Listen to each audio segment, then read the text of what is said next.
ಈ ಮುಂಡಪ್ಪ ಮಾವಿನ ಹಣ್ಣು ನೋಡಿ ಅಂತ ಎಷ್ಟೆಷ್ಟು ದೊಡ್ಡದಾಗಿದೆ. ಒಂದೊಂದು ಮಾವಿನ ಹಣ್ಣು ಅರ್ಧ ಕೆಜಿ ಇದೆ, ನನ್ನ ಕೈ ಸಾಕಾಗೋದಿಲ್ಲ ಅಷ್ಟು ದೊಡ್ಡದಿದೆ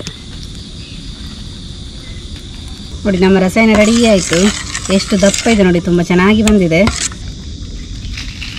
ನಮ್ಮ ಮುಂಡಪ್ಪ ರಸಾಯನ ಉಂಟಲ್ಲ, ಅವಲಕ್ಕಿ ಹಾಕಿ ತಿನ್ನಲಿಕ್ಕೆ ಇನ್ನೂ ಒಳ್ಳೆಯದಾಗ್ತದೆ.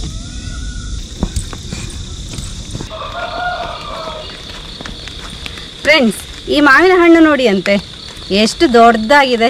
ಇದರ ಹೆಸರು ಮುಂಡಪ್ಪ ಅಂತ ಹೇಳಿ, ಹಳ್ಳಿ ಕಡೆಯ ತಳಿ ಅಂತ ಹೇಳ್ಬೋದು. ನಿನ್ನೆ ಉಂಟಲ್ಲ ನಮ್ಮ ಕಡೆ ಭಯಂಕರ ಗಾಳಿ ಮಳೆ, ಆ ಗಾಳಿಗೆ ಸುಮಾರು ಮಾವಿನ ಹಣ್ಣು ಬಿದ್ದಿದೆ. ನಾನು ಅದರಲ್ಲಿ ಒಂದು 3 ಹೆಕ್ಕಿ ತಗೊಂಡು ಬಂದಿದ್ದೇನೆ. ಇದೇ ನಮ್ಮ ಮಾವಿನ ಹಣ್ಣಿನ ಮರ, ಸುಮಾರಿದೆ ನೋಡಿ. ನಾನಿವತ್ತು ಈ ಮಾವಿನ ಹಣ್ಣನ್ನು ಉಪಯೋಗಿಸಿಕೊಂಡು ಒಳ್ಳೆ ರಸಾಯನ ಮಾಡಿ ತೋರಿಸ್ತೇನೆ. ಈ ಮಾವಿನ ಹಣ್ಣಂತೂ ತುಂಬಾ ಸ್ವೀಟ್ ಆಗಿದೆ. ಯಾವ ರೀತಿ ರಸಾಯನ ಮಾಡೋದಂತ ಹೇಳಿ ಇವತ್ತಿನ ವಿಡಿಯೋದಲ್ಲಿ ನೋಡುವ. ಯಾರಾದರೂ ನಮ್ಮ ಕರಾವಳಿ ಮಿರರ್ ಚಾನಲ್ನ ಹೊಸಬ್ರು ನೋಡ್ತಾ ಇದ್ರೆ ಸಬ್ಸ್ಕ್ರೈಬ್ ಮಾಡಿ. ಹಾಗೆಯೇ ಫೇಸ್ಬುಕ್ ಮತ್ತು ಇನ್ಸ್ಟಾಗ್ರಾಮಲ್ಲಿ ಪೇಜ್ ಇದೆ, ಅದನ್ನು ಕೂಡ ಫಾಲೋ ಮಾಡಿ. ವಿಡಿಯೋ ಸ್ಟಾರ್ಟ್ ಮಾಡುವ. ನಾನು Asha Udupa Kateel. Welcome back to Karavali mirror. ಮಾವಿನ ಹಣ್ಣನ್ನು ಚೆನ್ನಾಗಿ ತೊಳೆದು ತಗೊಂಡು ಬಂದಾಯಿತು. ಇದನ್ನು ಈಗ ಮೇಲ್ಗಡೆ ಪೋರ್ಷನ್ ಎಲ್ಲ ತೆಗೆದು ಇದನ್ನು ಹೆಚ್ಚಿಕೊಳ್ಳುವ. ಈ ಮಾವಿನ ಹಣ್ಣಿನ ಸ್ಪೆಷಾಲಿಟಿ ಏನಂತ ಹೇಳಿದರೆ ಇದರಲ್ಲಿ ಗೊರಟು ಉಂಟಲ್ಲ ಸ್ವಲ್ಪ ಚಿಕ್ಕದಿರ್ತದೆ, ಹಾಗೆಯೇ ಹೊರಗಿನ ಪದರ ಉಂಟಲ್ಲ ತುಂಬ ದಪ್ಪ ಇರ್ತದೆ. ಆ ಥರ ನಮ್ಮ ರಾಸಾಯನಿಕ ಎಲ್ಲ ಉಂಟಲ್ಲ ಆ ಥರನೇ ಮಾವಿನ ಹಣ್ಣು ಬೇಕಾಗ್ತದೆ. ಈ ಮಾವಿನ ಹಣ್ಣ ಮೇಲ್ಗಡೆ ಪೋರ್ಷನ್ ತೆಗೆದಾದ ನಂತರ ಸಿಪ್ಪೆ ಎಲ್ಲ ಕೈಯಲ್ಲೇ ತೆಗಿಲಿಕ್ಕೆ ಬರ್ತದೆ, ತುಂಬ ಸುಲಭ ಇರ್ತದೆ. ತುಂಬ ಹಣ್ಣಾಗಿದೆ ನೋಡಿ.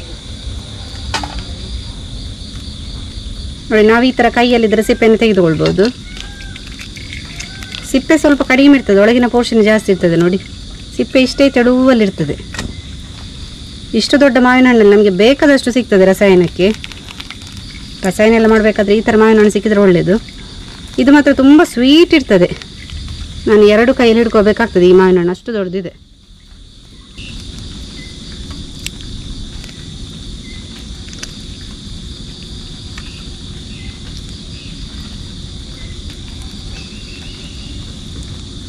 ನಿಮಗೆ ಈ ಮಾವಿನ ಹಣ್ಣು ಅಂತ ಹೇಳಿದರೆ ಈಗ ಸೀಸನ್ ನೋಡಿ. ಈ ಸೀಸನಲ್ಲಿ ನಮಗೆ ಬೇರೆ ಬೇರೆ ತಳಿಯ ಮಾವಿನ ಹಣ್ಣು ಸಿಗ್ತದೆ. ಈಗ ಉಂಟಲ್ಲ ನಮ್ಮ ತೋಟದಲ್ಲೇ ಬೇರೆ ಬೇರೆ ತಳಿಯ ಮಾವಿನ ಹಣ್ಣಿದೆ. ಈ ನೀಲಂ ಮಾವಿನ ಹಣ್ಣಿದೆ, ಹಾಗೆಯೇ ಮುಂಡಪ್ಪ, ತೋತಾಪುರಿ, ಬಾದಾಮ್, ಈ ಥರ ಸುಮಾರು ಬಗೆಯ ಮಾವಿನ ಹಣ್ಣು ಸಿಗ್ತದೆ. ಅದರಲ್ಲಿ ಈ ಹಳ್ಳಿ ಕಡೆ ತಳಿ ಅಂತ ಹೇಳಿದರೆ ಈ ಮುಂಡಪ್ಪ ಮಾವಿನ ಹಣ್ಣು ಸ್ವಲ್ಪ ದೊಡ್ಡದಾಗಿ ಚೆನ್ನಾಗಿರ್ತದೆ. ಇದು ತುಂಬ ಸ್ವೀಟ್ ಆಗಿರ್ತದೆ. ಬೇರೆ ಈ ಮಾವಿನ ಹಣ್ಣು ಒಂದು ಸಮಸ್ಯೆ ಅಂತ ಹೇಳಿದರೆ ಕೆಳಗೆ ಬಿದ್ದು ಪೆಟ್ಟಾದರೆ ಉಂಟಲ್ಲ ಒಳಗೆಲ್ಲ ಹುಳ ಬರ್ತದೆ, ಅದು ತಿನ್ನಲಿಕ್ಕೆ ಯೋಗ್ಯ ಇರುವುದಿಲ್ಲ. ನಾವು ಹಣ್ಣಾದ ನಂತರ ಹೀಗೆ ಬಿದ್ದು ಕೂಡಲೇ ತೆಗಿಬೇಕು, ಅಥವಾ ನಾವು ಕೈಯಲ್ಲಿ ತೆಗೆದುಂಟಲ್ಲ ಅದನ್ನು ಅಂದರೆ ಕೈಯಲ್ಲಿ ಜೋಪಾನವಾಗಿ ತೆಗೆದು ಅದನ್ನು ಹಣ್ಣಾಗ್ಲಿಕ್ಕೆ ಇಡಬೇಕು, ಅವಾಗ ಏನಾಗುವುದಿಲ್ಲ. ಇಲ್ಲಿದ್ರೆ ಬೇಗ ಹಾಳಾಗ್ತದೆ ನೋಡಿ. ಇಷ್ಟು ಸಿಪ್ಪೆ ಸಿಕ್ಕಿದಲ್ಲ, ಅದಕ್ಕೆ ಸ್ವಲ್ಪ ನೀರು ಹಾಕೋತೇನೆ ನಾನು. ನೀರು ಹಾಕಿ ಈ ಥರ ಕೈಯಲ್ಲಿ ಹಿಚಿಕಿಕೊಳ್ತೇನೆ. ಇದರಲ್ಲಿ ಏನಾದರೂ ಮಾವಿನ ಹಣ್ಣು ರಸ ಎಲ್ಲ ಇದ್ದರೆ ಅದು ಬಿಟ್ಕೊಳ್ತದೆ. ಹೀಗೆ ಮಾಡೋದ್ರಿಂದ ನಮಗೆ ಎಲ್ಲಿ ಕೂಡ ಮಾವಿನ ಹಣ್ಣಿನ ಒಳಗಿನ ಪೋರ್ಷನ್ ಉಂಟಲ್ಲ ವೇಸ್ಟ್ ಆಗೋದಿಲ್ಲ ನೋಡಿ. ಈ ಥರ ಸಿಪ್ಪೆಯಲ್ಲಿದ್ದ ರಸ ಎಲ್ಲ ನೀರಲ್ಲಿ ಬಿಟ್ಕೊಳ್ತದೆ ನೋಡಿ. ಈ ಥರ ಮರದೇನಾದರೂ ಇದ್ರೆ ಉಂಟಲ್ಲ ಅದರಲ್ಲಿ ಈ ಥರ ಜಜ್ಜಿಕೊಂಡ್ರೆ ಅದರ ರಸ ಎಲ್ಲ ಬಿಡ್ತದೆ, ಗೊರಟೆ ಎಲ್ಲ ಬೇರೆ ಆಗ್ತದೆ. ನಾನುಂಟಲ್ಲ ಮನೇಲಿ ಕಡೆಗೋಲಿತ್ತು ಅದರಲ್ಲಿ ಮಾಡ್ತಾ ಇದ್ದೇನೆ. ನಮ್ಮ ಫಂಕ್ಷನ್ಗಳಲ್ಲೆಲ್ಲ ಹೋದ್ರೆ ಉಂಟಲ್ಲ ಈ ರಸಾಯನ ಮಾಡಬೇಕಾದ್ರೆ ಹೀಗೆ ಮಾಡ್ತಾರೆ. ಯಾಕಂತೇಳಿದರೆ ಎಲ್ಲವನ್ನು ಕೈಯಲ್ಲಿ ಹಿಚ್ಚಿಕೊಂಡು ಕೂತ್ಕೊಳ್ಳಿಕ್ಕೆ ಆಗೋದಿಲ್ಲ ನೋಡಿ, ತುಂಬ ಇರ್ತದೆ. ಸ್ವಲ್ಪ ಇದ್ರೆ ಆಗ್ತದೆ ನೋಡಿ. ನಮ್ಮ ಕಡೆಗೋಲಲ್ಲೆಲ್ಲ ಹಿಚ್ಚಿಕೊಂಡಾಯಿತು. ಎಷ್ಟು ರಸ ಸಿಕ್ಕಿದೆ ನೋಡಿ. ಗೊರಟೆ ಬೇರೆ ಹಾಗೆ ರಸ ಬೇರೆ ಆಗಿದೆ. ನಮ್ಮ ಈ ಮುಂಡಪ್ಪ ಮಾವಿನ ಹಣ್ಣು ಆಗಿರೋದ್ರಿಂದ ಈ ಥರ ಅದರ ರಸ ಸಿಗ್ತದೆ. ಅದೇ ಬೇರೆ ಮಾವಿನ ಹಣ್ಣು ಆದರೆ ಇಷ್ಟು ದಪ್ಪಾಗಿ ಸಿಗುವುದಿಲ್ಲ ರಸ. ಈ ಥರ ಮಾಡಿಕೊಳ್ಳೋದ್ರಿಂದ ಏನಾದರೂ ಸ್ವಲ್ಪ ಗಂಟು ಅಥವಾ ಸ್ವಲ್ಪ ದಪ್ಪ ಇದ್ದರೆ ಎಲ್ಲ ನೀರಾಗ್ತದೆ. ಒಂದು 3 ಮಾವಿನ ಹಣ್ಣು ಹಾಕಿದ್ದು ಎಷ್ಟು ರಸ ಸಿಕ್ಕಿದೆ ನೋಡಿ. ಮಾವಿನ ಹಣ್ಣ ರಸ ಹಾಗೆಯೇ ಸಿಪ್ಪೆ ರಸ ಎಲ್ಲ ತೆಗೆದಾಯಿತು. ಈಗ ಮಾವಿನ ಹಣ್ಣ ರಸ ರೆಡಿಯಾಗಿದೆ. ಇನ್ನು ಇದಕ್ಕೊಂದು ತೆಂಗಿನ ಹಾಲನ್ನು ತೆಗೆದು ಹಾಕಿದರೆ ಆಯಿತು. ಅಲ್ಲಿಗೆ ನಮ್ಮ ರಸಾಯನ ರೆಡಿ ಆಗ್ತದೆ. ಒಂದು ಅರ್ಧ ಕಡ್ಡಿ ತೆಂಗಿನಕಾಯನ್ನು ತುರಿದಿಟ್ಕೊಂಡಿದ್ದೇನೆ, ಅದನ್ನು ಇವಾಗ ಹಾಕೊಳ್ತೇನೆ. ಮೀಡಿಯಂ ಸೈಜ್ನ ತೆಂಗಿನಕಾಯಿ. ಹಾಗೆ ಒಂದು 3/4 ಲೋಟ ನೀರು ಹಾಕುತ್ತೇನೆ. ಇದನ್ನು ಇವಾಗ ರುಬ್ಬಿಕೊಂಡು ಅದರ ಹಾಲನ್ನು ತೆಗೆದುಕೊಳ್ಳುವ.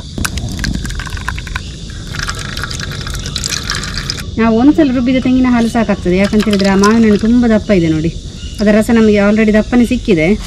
ಒಂದು 7 ರಿಂದ 8 ಏಲಕ್ಕಿಯನ್ನು ತಗೊಂಡಿದ್ದೇನೆ. ಫ್ಲೇವರ್ ಚೆನ್ನಾಗಿರ್ತದೆ, ಒಳ್ಳೆ ಪರಿಮಳ ಕೂಡ ಬರ್ತದೆ.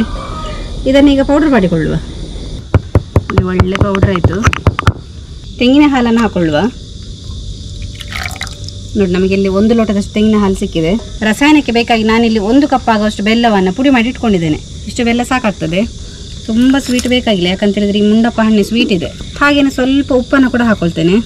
ಒಂದು ಅರ್ಧ ಸ್ಪೂನಷ್ಟು ಏಲಕ್ಕಿ ಪೌಡರ್ ನೋಡಿ. ಇವಾಗ ಚೆನ್ನಾಗಿ ಮಿಕ್ಸ್ ಮಾಡುವ. ಏಲಕ್ಕಿ ಪೌಡರ್ ಹಾಕಿರೋದ್ರಿಂದ ಒಳ್ಳೆ ಪರಿಮಳ ಬರ್ತದೆ ನಮ್ಮ ರಸಾಯನ. ನೋಡಿ ತೆಂಗಿನ ಹಾಲು ಹಾಕಿದ ಕೂಡ ಸ್ವಲ್ಪ ವೈಟ್ ಆಗ್ತದೆ. ಹಾಗೆ ನಾವು ಬೆಲ್ಲ ಹಾಕಿರ್ತೇವಲ್ಲ, ಆ ಬೆಲ್ಲ ಫುಲ್ ನೀರಾದಾಗ ಮತ್ತೆ ಹಳದಿ ಕಲರ್ ಆಗ್ತದೆ. ನಮ್ಮ ರಸಾಯನ ರೆಡಿಯಾಗಿದೆ ನೋಡಿ, ಎಷ್ಟು ದಪ್ಪಗಿದೆ ನೋಡಿ, ತುಂಬ ಚೆನ್ನಾಗಿ ಬಂದಿದೆ.